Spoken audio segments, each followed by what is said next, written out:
Carol कहती है कि यह मेरा हस्बैंड है। फील का झूठ पकड़ा गया था। वो सबको सरप्राइज बोलता है और गाड़ी से बाहर निकलता है और कहता है कि तुम लोग नहीं समझोगे, पर मैं तुम लोगों के साथ मजाक कर रहा था। गैल को विश्वास नहीं हो रहा था कि फील ने उससे झूठ बोला कि यहाँ पर उसके अलावा कोई और नहीं है। फील उन्हें समझाने की पूरी कोशिश करता है कि वह उन लोगों के साथ मजाक कर रहा था, पर फील की बातों पर किसी को भरोसा नहीं होता। फील कैरोल से कहता है कि मैंने तुमसे शादी की है कैरोल, मैं तुमसे झूठ क्यों बोलूँगा। तभी एरिका सबको बताती है कि फील ने उससे कहा था कि उसकी पत्नी मर गई है। यह सुनकर सब चौंक जाते हैं। फील का एक और झूठ उसी पर भारी पड़ गया था। फील उन्हें कहता है कि वह दूसरी कैरोल थी, पर कैरोल उसे कहती है कि जब हम पहली बार मिले थे तो तुमने कहा था कि तुम सिंगल हो। फील अपने आप को बचाने के लिए कहता है कि वह पहले वाली कैरोल से शादी करने से पहले सिंगल था। उसकी मौत वायरस की वजह से हो गई थी। उसकी बातों पर किसी को भरोसा नहीं होता। कैरोल फील को चुप रहने को कहती है और सब लोग फील को वहीं पर छोड़कर वहां से चले जाते हैं। फील पूरी रात चलता है और अगले दिन अपने घर पहुंचता है तो वह देखता है कि सब लोग बैठकर नाश्ता कर रहे हैं। वह सबको गुड मॉर्निंग बोलता है, पर उसकी बातों पर कोई ध्यान नहीं देता। उसे सब इग्नोर कर रहे थे। वह कैरोल के बारे में पूछता है और जब कोई जवाब नहीं मिलता तो वह समझ जाता है कि ये लोग उसे इग्नोर कर रहे हैं और वह सबके पास जाकर उन्हें घूरने लगता है। इससे भी कुछ नहीं होता तो वह कहता है कि वह मजाक कर रहा था और किसी का जवाब ना पाकर वह अपने घर चला जाता है जहां कैरोल होती है। वह कैरोल को बोलता है कि मुझे तुमसे बात करनी है। कैरोल भूत की तरह आवाज़ें निकालने लगती है और एक्टिंग करने लगती है। फिर उसे रुकने को कहता है, पर कैरोल नहीं रुकती। कैरोल कहती है कि मैं तो मर चुकी हूँ ना।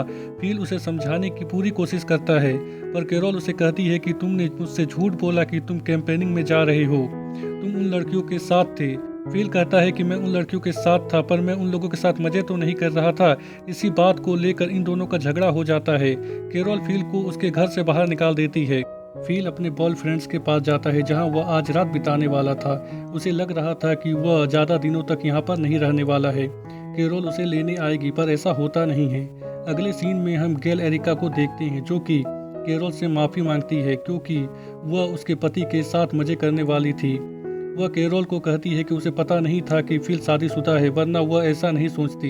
पर कैरोल गैल और एरिका को माफ़ नहीं करती थी और जब थॉड मेलिसा को पता चलता है कि कैरोल अभी भी फिल के धोखे की वजह से अकेले बैठी हुई है तो वह उससे बात करने के लिए जाते हैं।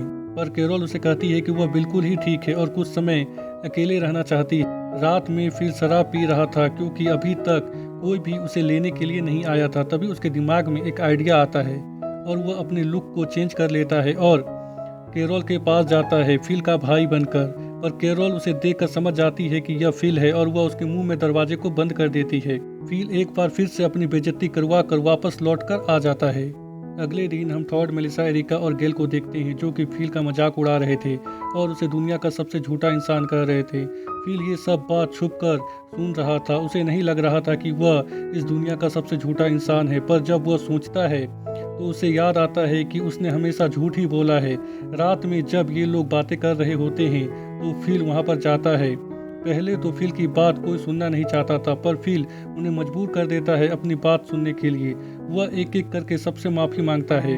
वह थॉट को बोलता है कि उसने द फील्ड्स ऑफ गॉड्स को नहीं लिखा है। वह मेलिसा से भी माफ़ी मांगता है और कहता है कि वह जनसंख्या बढ़ाने के लिए उसके साथ मज़े नहीं करना चाहता था, बल्कि वह उसे पसंद करता है, इसीलिए वह उसके साथ मज़े करना चाहता था।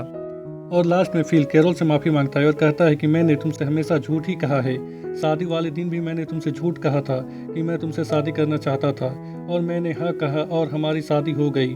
और वह कैरोल से हर उस झूठ के लिए माफ़ी मांगता है जो कि उसने उससे कहा था और वहाँ से चला जाता है अपने गैरेज में। और जब वह अपने बॉयफ्रेंड से बात कर रहा होता है तभी वहाँ पर कैरोल आती है जो कि फिल से डिवोर्स लेना चाहती थी। पहले तो फिल मना कर देता है, पर कैरोल के कहने पर वह उस डिवोर्स पेपर में सिग्नेचर कर देता है। कैरोल वहाँ से चली जाती है और अब फिल आज़ाद हो गया था किसी के साथ भी रहने के लिए। फिल कैरोल सबको अपने डिवोर्स के बारे में बताते हैं।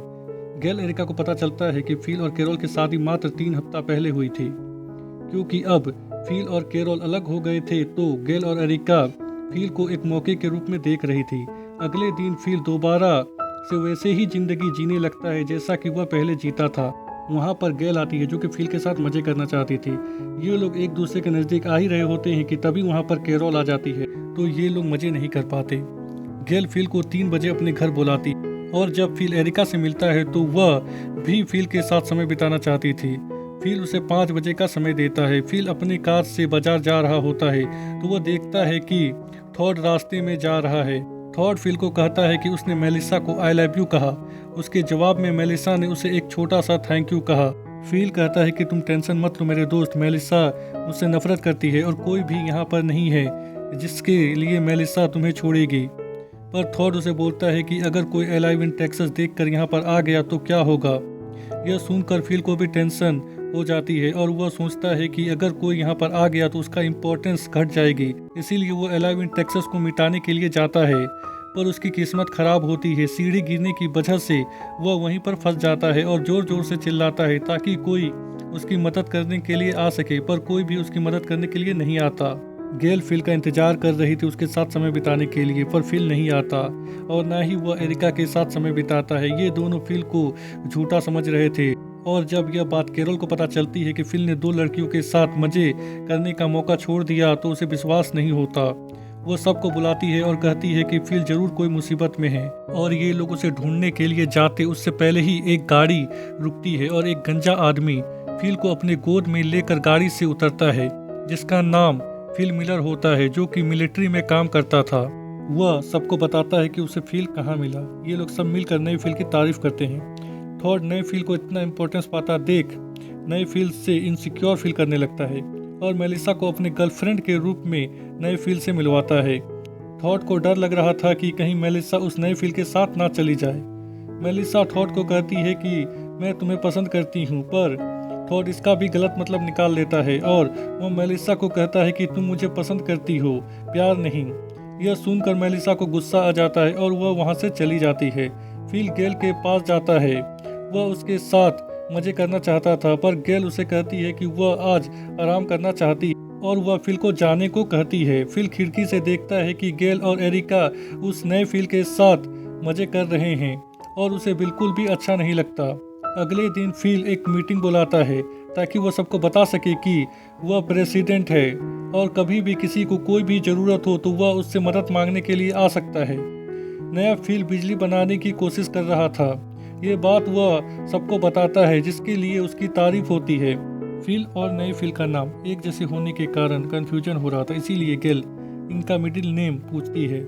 फिल का मिडिल नेम टेनी होता है, पर उस नए फिल का कोई भी मिडिल नेम नहीं था, तो बाकी सब फिल को बोलते हैं कि तुम अपना नाम टेनी रख लो। फिल नहीं चाहता था कि वह अपना नाम बदले, इसीलिए वह बोलता है चलो एक गेम खेलते हैं, जो हारेगा वो अपना नाम टेनी रखेगा। सब लोग इस बात पर राजी हो जाते हैं और एक गेम खेलते हैं जिसमें अपना फिल हार जाता है और उसे अपना नाम बदल कर टेनी रखना पड़ता है। आज टेनी का दिन बहुत ही खराब गया था। रात में वह शराब को लेकर कैरोल के पास जाता है तो वह देखता है कि कैरोल ने उसे जो दरवाज़ा कई हफ्ते पहले ठीक करने को कहा था वह दरवाज़ा नए फिल ने सही कर दिया है। और जब वह कैरोल से मिलता है तो वह देखता है कि कैरोल नया कपड़ा पहनकर नए फिल से मिलने के लिए जा रही है। टेनी उससे पूछता है कि क्या तुम उस नए फिल को पसंद करती हो। कैरोल हाँ बोलती है और चली जाती है और हमारा टेनी अकेला रह जाता है।